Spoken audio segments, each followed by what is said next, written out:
almost a year after the Second World War had ended, Stalin's intelligence services embarked on a massive and secret investigation.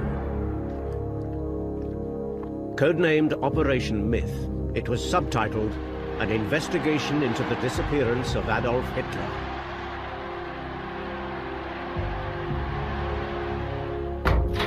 The secrets of Operation Myth have been locked away in the Moscow State Archive for 50 years, until now. We only discovered these files about 2 years ago.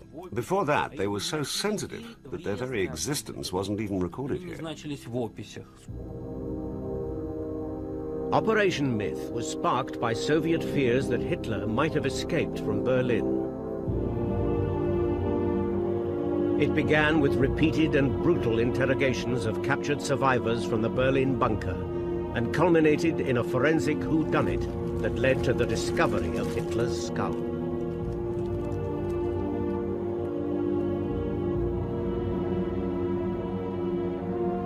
This was the last and most thorough in a line of investigations that had begun even before the war had ended.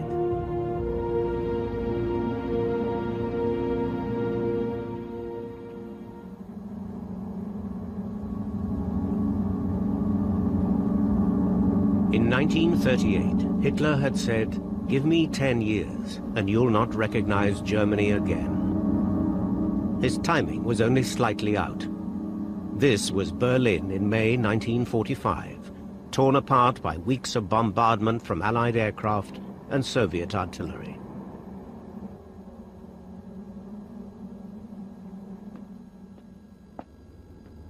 On May the 2nd, the German forces defending Berlin surrendered to the Red Army.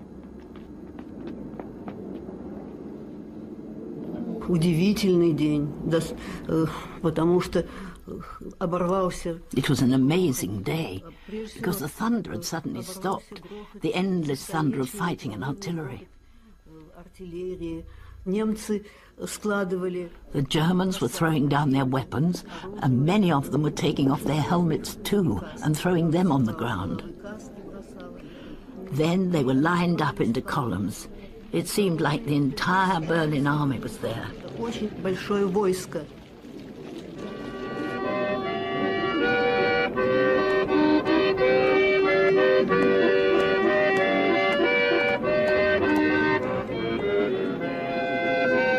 But even capturing Berlin was not enough for Stalin. He wanted Hitler, dead or alive, and every Soviet brigade wanted to find the Führer and present him to Stalin. The reconnaissance unit of the 3rd Shock Army had scoured the streets, questioning anyone who might have information on Hitler's whereabouts. Even before the city fell, it had pinpointed his hiding place. Девушка перешла линию фронта. We'd found a young woman who was trying to get across the front line. Она сопровождала. She told us that she was a nurse and that she had taken some wounded people to the Reich Chancellery. В Рейхканцелярии. And when she got there, she'd heard from other medical staff and some soldiers that Hitler was there in his bunker. Там, в бункере. The entrance to the bunker complex stood here, in the center of Berlin.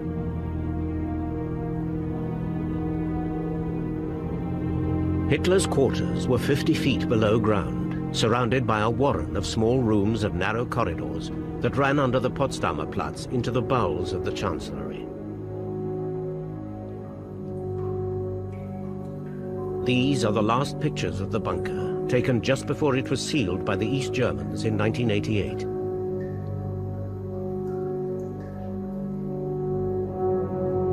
The murals by Hitler's SS bodyguards would have been amongst the first sights to greet the Russians who entered here on May the 2nd, 1945.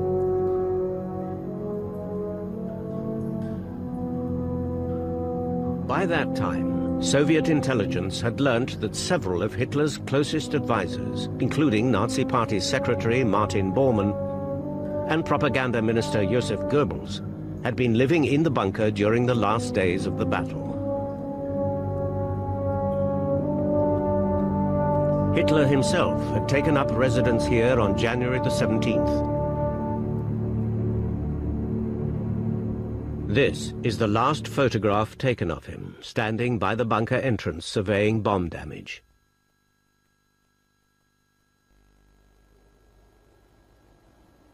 When, on May the 2nd, the first Soviet troops reached the Reich Chancellery, they found Hitler's world in ruin.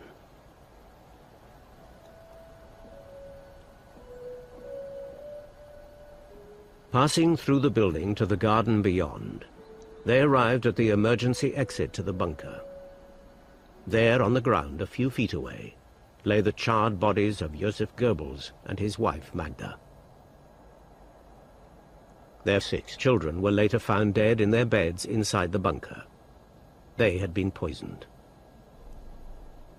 Nur Frau Goebbels. It was just Frau Goebbels. She was the only one who didn't want to let the children go. She wanted them to die with her. And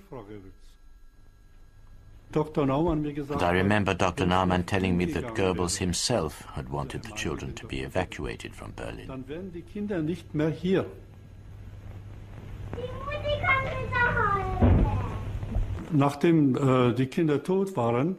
After the children were dead, Frau Goebbels came downstairs crying. She sat at the table in the room next to mine and started playing a game of cards, a game of patience.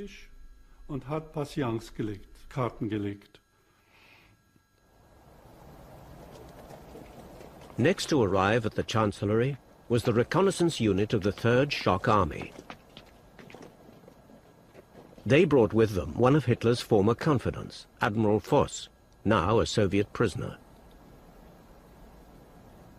Прежде всего, мы обратили внимание, the first thing we saw there was a large, dried-up fountain made of concrete. довольно большое такое бетонное сооружение. It was full of dead bodies. You couldn't fail to notice it the moment you walked in. Это обратило на себя внимание любого человека. Одновременно Voss went over to look in it and called out, "Wait a minute, this is what you're looking for. Here he is. That's Hitler." Then he studied the body for a time, and finally he said, "No, I was wrong. It's not Hitler." But the press was told that Hitler had been found, causing embarrassment and anger in Moscow. There was one other detail. Maybe I'm wrong, but the body had no shoes on, only socks, and they were darned.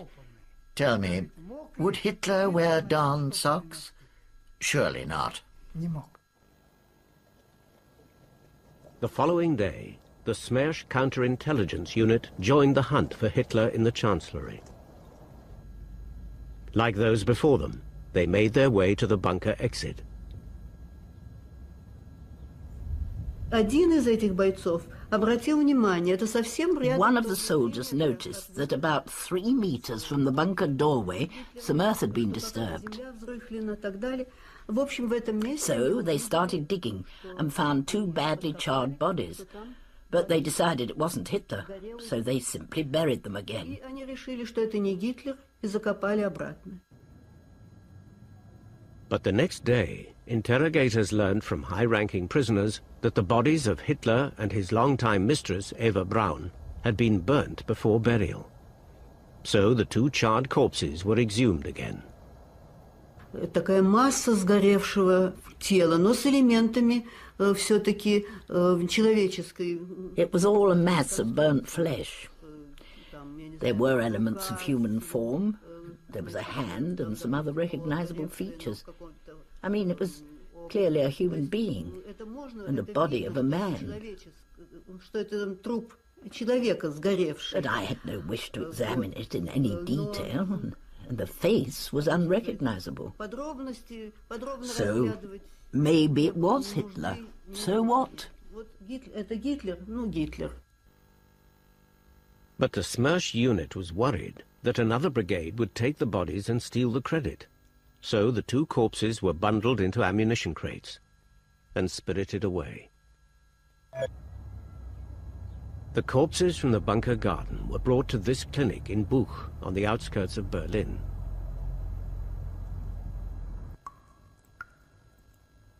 Once an asylum for the insane, but by then a pathology lab, it was here that the autopsies were done on the bodies believed to be Hitler and Braun on May the 8th, VE Day, by a team of 5 forensic scientists of the Red Army. The male, they concluded, had died from cyanide poisoning. There was no mention of a bullet wound. So why the inconsistencies? Professor Norman Stone is the only historian to have studied the files of Operation Myth, which include the autopsy. In the first place, it's a bit sloppy. They're in a hurry. It's VE night. The second thing is that I suspect they were being leaned on by somebody simply to say he didn't shoot himself like a man of guts. He munched on poison, and that he'd killed his wife first of all. It sounds like good propaganda, and I suspect they were leaned on. I mean, doctors in the Stalin system were leaned on. We can demonstrate it in other cases. The forensic team did at least acknowledge that the bodies were so damaged they could only be identified with certainty through their teeth.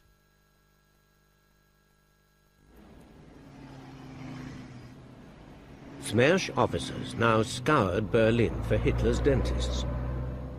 It was no easy task in a city in chaos, from which half the population was trying to escape. But they did find Käthe Häusermann, a dental assistant who had worked on the bridges for Hitler's teeth. She was ordered to make a drawing of his dental works from memory.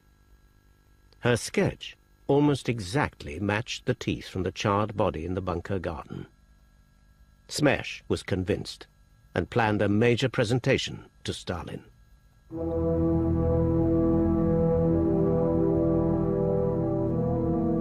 Along with the confirmation of Hitler's death, Smersh presented Stalin with a wealth of trophies plundered from Hitler's apartments in the Chancellery. A tapestry that has been locked away for 50 years of Hitler standing before a Nazi Europe. A walking stick celebrating the annexation of Austria.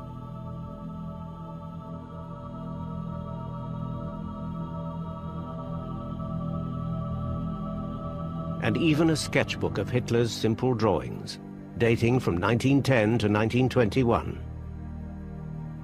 This, too, has never been put on public display.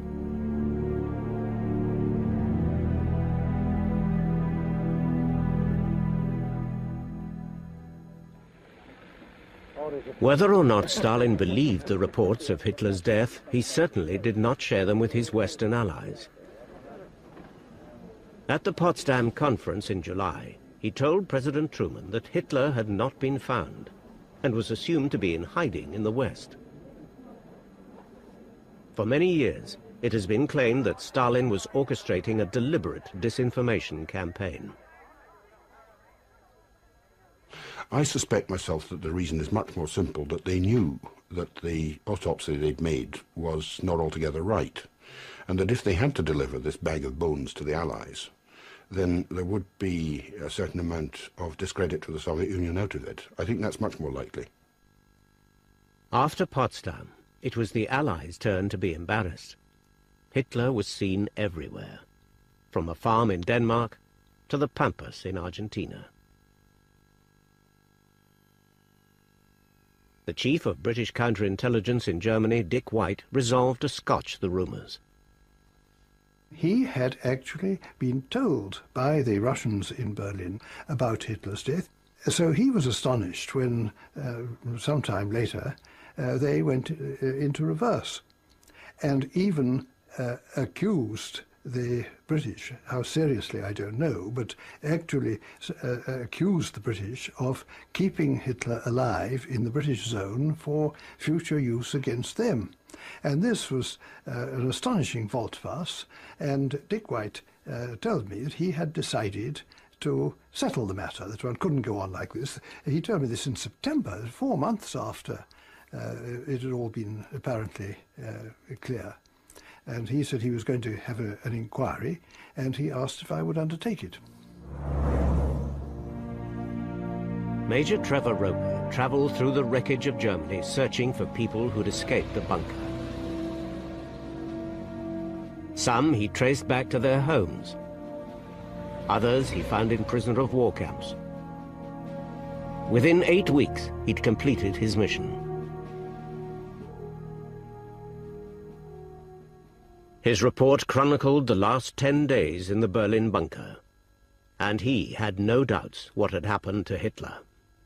I reported that he was dead, that his body had been partially at least burned, that it had been buried probably in a shell hole in the garden of the Chancery, and it, as far as I knew, had not been, at that time, had not been dug up. But it had been buried, he was dead, and there was no question of his having escaped.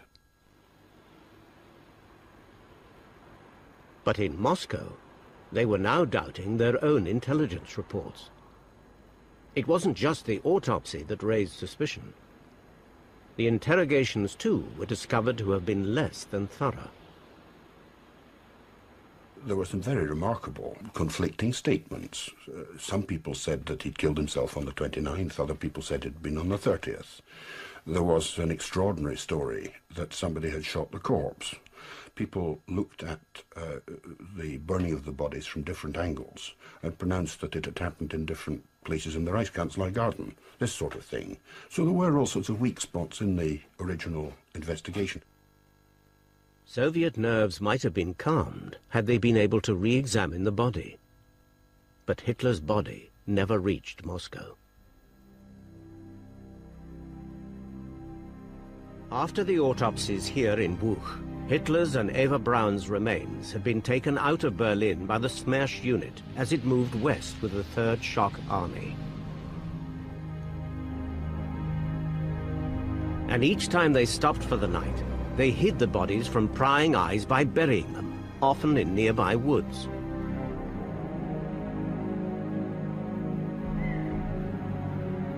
At one point, the corpses were unearthed from their temporary graves by other Soviet soldiers digging for buried treasure. The Smersh unit returned to find the bones strewn over the undergrowth. They packed them back into their boxes and continued their journey.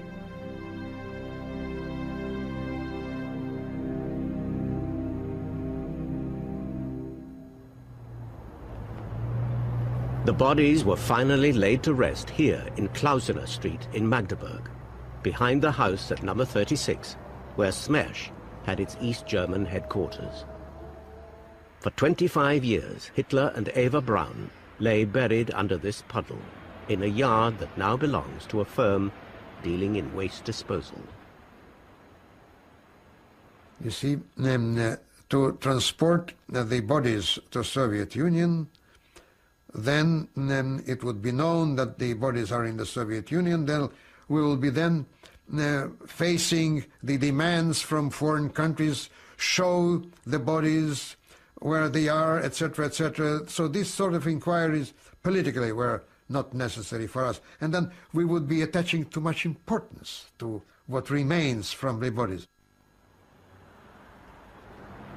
The doubts raised by the original investigation might have passed without comment, but for a power struggle within the Lubyanka, headquarters of Soviet intelligence. By late 1945, Lavrenti Beria was Stalin's deputy prime minister, but his power base was under threat.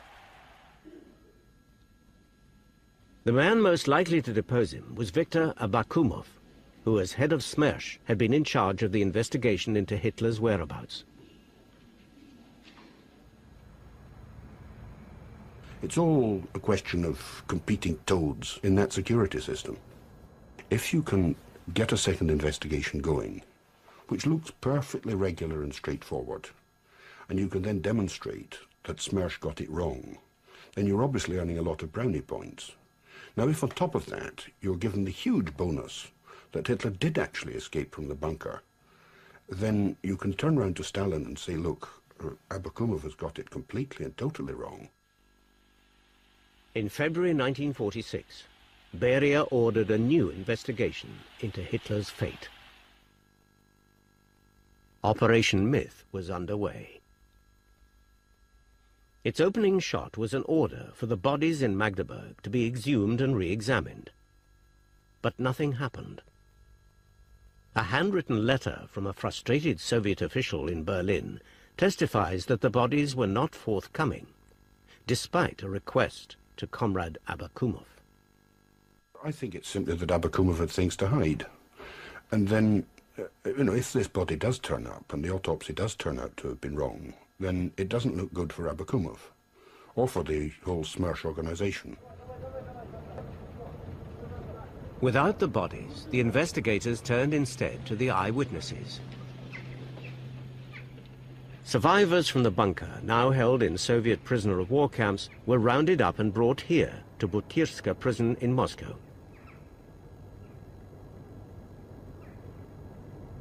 A team of interrogators was assembled to probe their accounts of Hitler's death.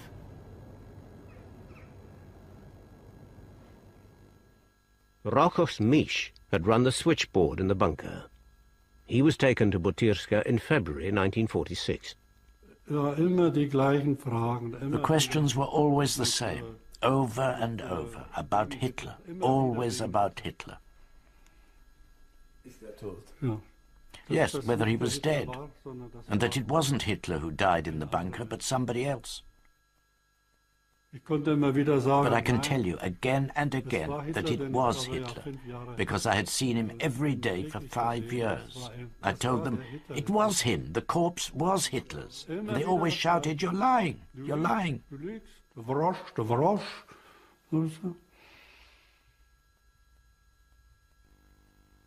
Misch was one of the 4 key witnesses brought to Butyrska.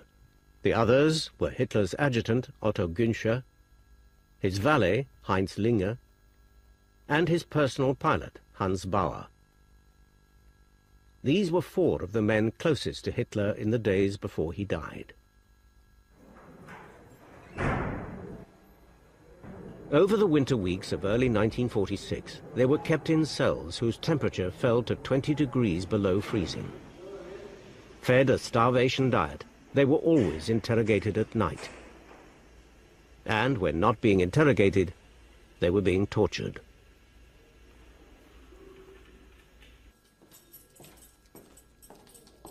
During those weeks, each of the 4 main witnesses from the bunker threatened or attempted suicide.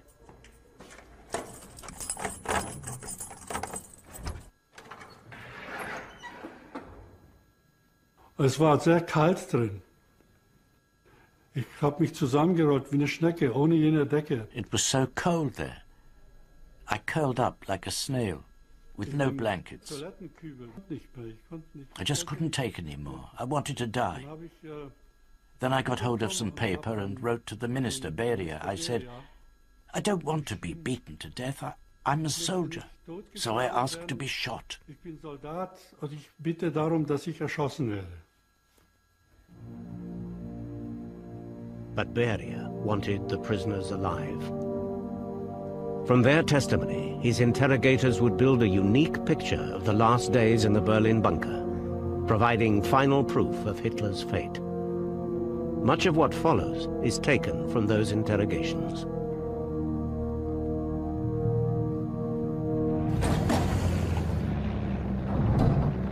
The Red Army had taken 2 years to advance the 1,200 miles from Stalingrad to the heart of Hitler's Reich.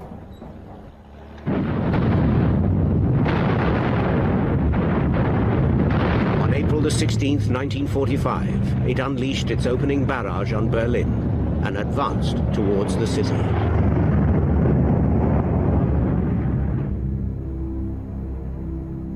Yet in the fantasy world of the bunker, Hitler still dreamt of victory and spent hours poring over plans and models for the future Reich.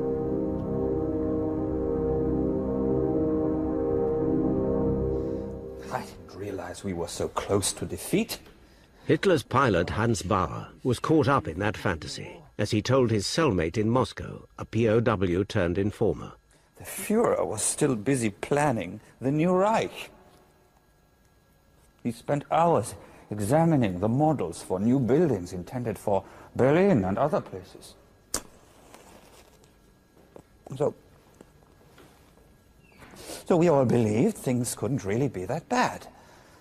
I know the reports from the front weren't good, but we thought if the Führer is looking at future building projects, the war couldn't be lost.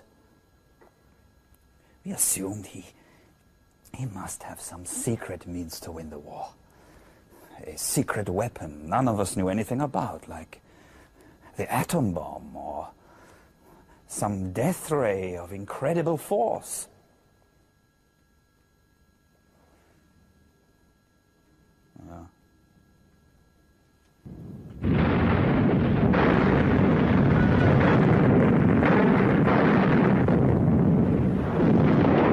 On the 22nd of April, the first Soviet troops broke through to the suburbs of Berlin, while behind them, heavy artillery pounded the city center.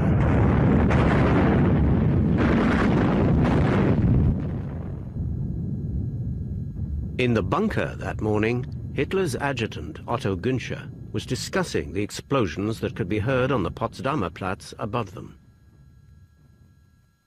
We were trying to calculate how far away the Soviet troops were. Hitler was there in the room.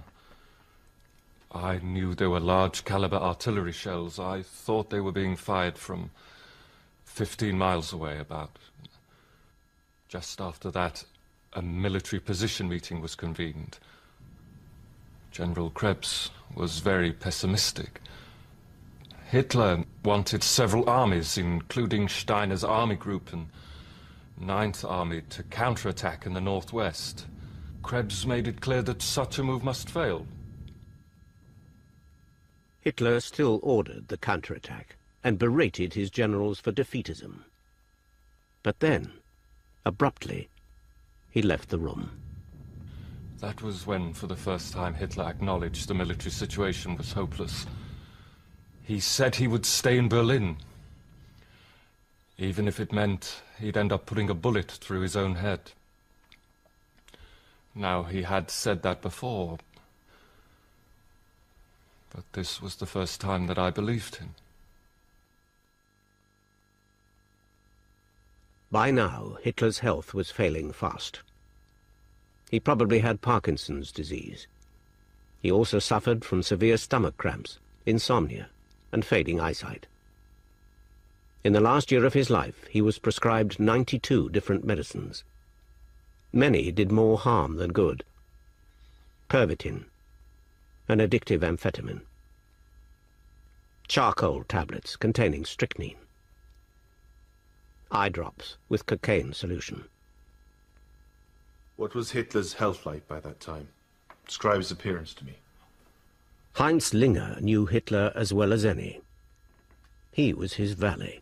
Some time before, Hitler had developed a marked stoop. To keep up his strength, his doctor, Professor Morel, had prescribed injections of glucose and hormones of some kind. Hitler took these every other day. His right hand trembled a lot by then. That had started sometime early in 1944. Also, his right eye was badly inflamed. Had to be treated with cocaine drops. I often had to pour those drops into his eye myself. In the last days of the war, Ernst Schenk was working in the Reichschancellery Hospital. One night, late in April, he was summoned to the bunker for a meeting with Hitler.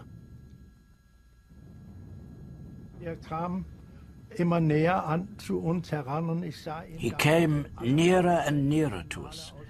It was the first time I had seen him very close up, and I was utterly shocked. He looked lost, a very sick man. He hardly seemed human at all. I felt very sorry for him at that moment, but I knew he was a totally lost soul. Later, I always said he looked like a living corpse, a dead soul.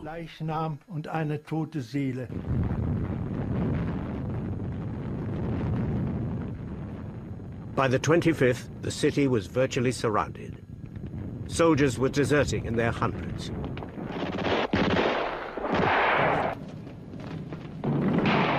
Hitler ordered all deserters shot and now accused the entire German nation of being unworthy of him.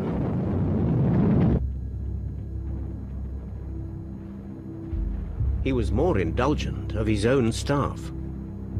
On the 22nd, he had allowed most non-essential personnel in the bunker to leave Berlin. There were now barely 20 people left attending Hitler. Amongst them was one Eva Braun. Unknown outside Hitler's closest circle, she had been his mistress since 1932. On her arrival in the bunker, she was dubbed the Angel of Death.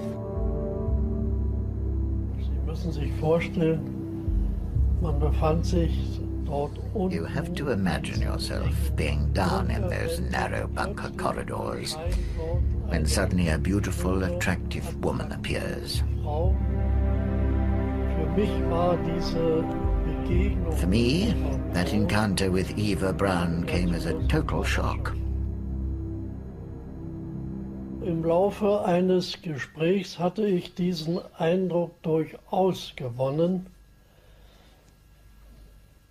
denn sie äußerte During my conversation with her, from the way she talked to me about how some of Hitler's advisors, like Göring and Speer, had abandoned him, I got the strongest impression that it was absolutely her wish to be there with Hitler at this time. Überhaupt ihr Wunsch war, in dieser Lage bei Hitler zu sein.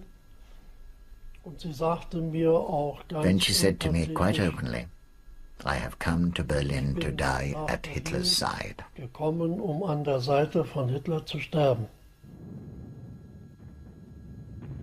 For those still left in the bunker, there was little to do now but wait for Hitler and Braun to act out the last scenes of their personal drama.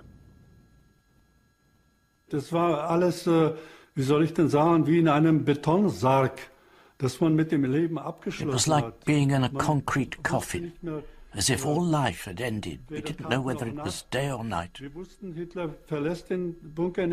knew that Hitler wasn't going to leave the bunker again, and that the Russians were very near the Reich Chancellery, and that this was the end. I remember the last time I came into the bunker and closed those steel doors. They were like sluice gates.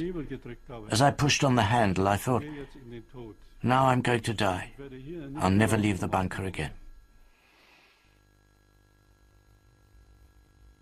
On the night of the 28th of April, Hitler married Eva Braun. Some claim he did so to repay her years of loyalty. Others, that he simply wanted to avoid besmirching his posthumous reputation by dying in a suicide pact with his mistress. Whatever lay behind it, the wedding was a subdued affair. He was wearing a wrinkled military jacket that he'd been lying in on his bed during the day. There was a gold party badge pinned to the jacket, an Iron Cross, first class, and a badge for being wounded in the First World War. Miss Braun looked pale and tired. She was wearing a dark blue silk dress with a grey fur stole around her shoulders. Goebbels and Bormann were waiting for them in the room. Then they closed the door. The whole ceremony lasted no more than 10 minutes. Then Bormann opened the door again, just as Hitler and Eva Braun were signing the marriage document. Early the next morning, Hitler was shown a Reuters report of Mussolini's death 2 days earlier. It described how the bodies of Mussolini and his mistress Clara Petacci had been kicked and spat on by a crowd-turned mob in Milan. The bodies were then hanged by their feet. Hitler was determined to avoid a similar fate. Morning of the 30th, Hitler sent for me and told me he was planning how to kill himself. By then the Russians were on the Potsdamer Platz. Hitler talked about being betrayed by his generals. Said his soldiers refused to fight for him. He said the Russians might drop bombs or sleeping gas on us. He told me we had invented this gas, but now the Russians had it too. Then he said, you must see to it that my body is burned, so it cannot be carried to Moscow and displayed like Mussolini's. Hitler called for you. What did he say? Hitler told me that he intended to shoot himself and ordered me to burn his body. He said Miss Braun would die with him, and I was to find petrol to burn her body too, so they could not be taken to Moscow and put on display. I got 6 20-liter cans from the garage of the Reichschancellery, but there was not enough petrol. So we had to drain the petrol tanks of some of the vehicles there. The day before he died, Hitler said that only 2 creatures had remained loyal to him, his mistress and his dog. But it did neither of them any good. He ordered that Blondie, his pet Alsatian, be used as guinea pig for testing the cyanide capsules prepared for himself and Eva Braun.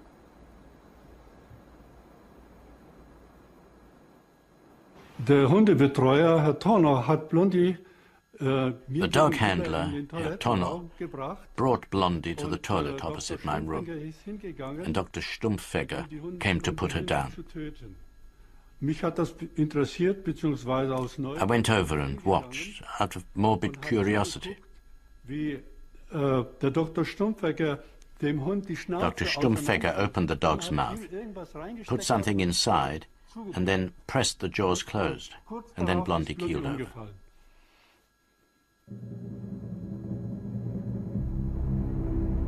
At about 3:30 on the afternoon of April the 30th, Hitler and Eva Braun entered his sitting room. Each carried a small box of cyanide capsules. He had 2 guns, she had 1, a Walter 635.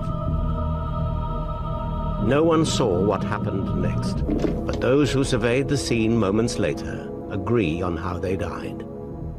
Eva Braun had bitten on her cyanide capsule and died almost instantly, kicking over a vase of flowers in her death throes. Hitler had put a cyanide capsule between his teeth, and at precisely the moment that he bit into it, he'd shot himself. First you tell us you heard the shot, and then you tell us you didn't hear the shot, but somehow you smelt the gunpowder. How is that possible? Well, I wasn't next door. I was in the passage 2 rooms away. Maybe the smoke came through the air conditioning. So all along you've been lying! Rigorous as ever, the interrogators cross-examined the prisoners time and time again, searching for discrepancies in their accounts of how Hitler died. Describe what you saw when you went into his room. Hitler was sitting on the left side of the sofa. He was dead. Both his guns were lying on the floor. There were bloodstains on the walls and the sofa and on the carpet. His wife was sitting next to him. Her legs were drawn up under her. There was no visible wound on her. Otto Günscher had claimed that Hitler died not on the sofa, but on one of the armchairs. But he'd entered the room an hour after the suicides. By that time, the bodies had been taken away. I just assumed Hitler must have been sitting in the armchair, and his wife had been sitting on the sofa. And not far from the table in the bloodstain was Hitler's gun on the floor. And the blood on the sofa was clearly visible. I'm telling you what I saw. Why would I lie? I'm only telling you what I remember, what I am sure of.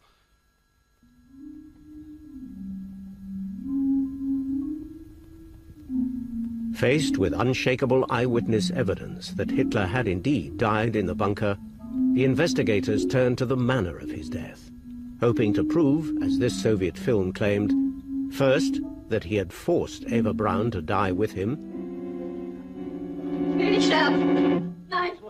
Nein! Nein!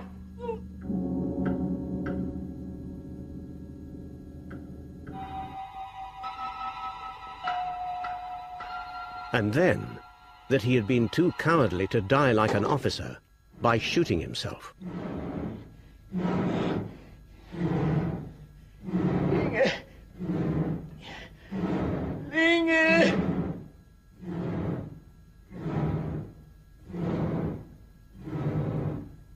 They wanted to show it was his valet, Heinz Linger, who shot him after he had died from cyanide poisoning.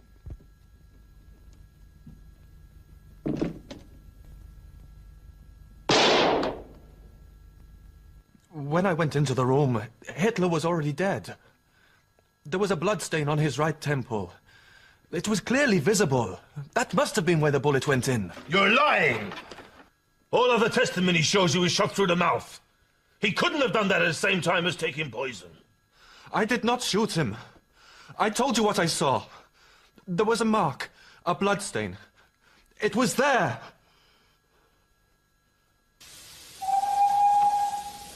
In June 1946, the prisoners from Butyrska were taken by train back to Berlin in an attempt to resolve the matter of Hitler's death once and for all.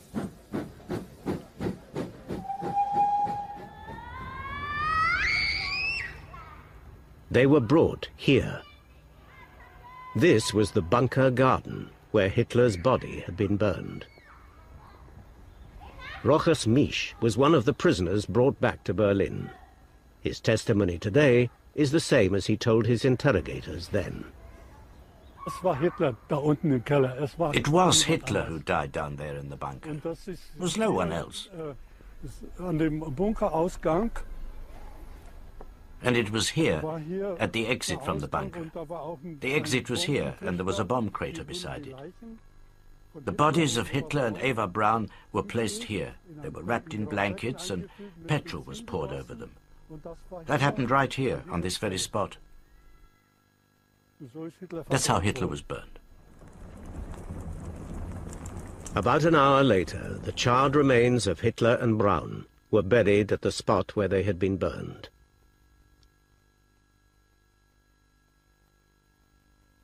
Once the prisoners taken back to Berlin had pinpointed the place where Hitler was buried, the area was dug up again.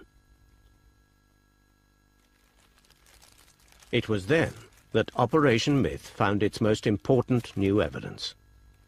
4 fragments of a man's skull, the largest of which had a bullet hole through it. This, for once, corresponded with the original autopsy, which had reported that part of Hitler's skull was missing. The fragments were fitted together and photographed. To me, it's quite obvious why these fragments were not exhumed in 1945, but were only found in 46. It was because the shot with which Hitler killed himself dislodged this particular portion of the skull, so it was left hanging on only by the skin. You can see this bone contains a bullet hole. This is the exit wound, and here on the inside is the entry point. And when they burnt the corpse, the skin burned and this fragment became detached. And here you can clearly see the marks from the flames. The investigation team prepared a presentation pack to show Stalin what they had found in Berlin. Along with the skull were photos of Hitler's sofa and of the blood traces found in its lining. But Stalin was never shown the findings of Operation Myth. With Hitler certainly dead, Beria never had cause to use the report against Abakumov. In fact, both men outlived Stalin, but only just. Beria was shot by firing squad on Khrushchev's order in 1953. Abakumov was executed 15 months later. Linger, Günscher, Bauer and Misch were each sentenced to 25 years imprisonment for unspecified war crimes. They all returned home in the mid-1950s. As for the bodies in Magdeburg, they remained untouched until 1970, when Yuri Andropov was chairman of the KGB. We reported to him that, well, still something remains from the bones of Hitler and Eva Braun. And then it was decided to destroy them completely. And it was done in 1970. So there is an act duly done on the destruction. I assure you they were destroyed, that there is nothing remains from... Were they blown up or burnt? They was burnt, yes. Why? Well, you see, I was not burning that themselves, so I am unable to describe you how they were burning them. But I assure you it was done faithfully, because some of my colleagues were doing that. The day before he died, Hitler predicted to Nazi youth leader Arthur Axmann that Germany would be divided, but that eventually its people would reunite and rise again. He was right. Berlin is once more the capital of a unified Germany. But in this new Germany, the Reichstag, the democratic parliament that Hitler shut down, is the national parliament again. While the bunker, along with the ambitions of those who lived and died in it, has been reduced to rubble. And where Hitler burned, children now play.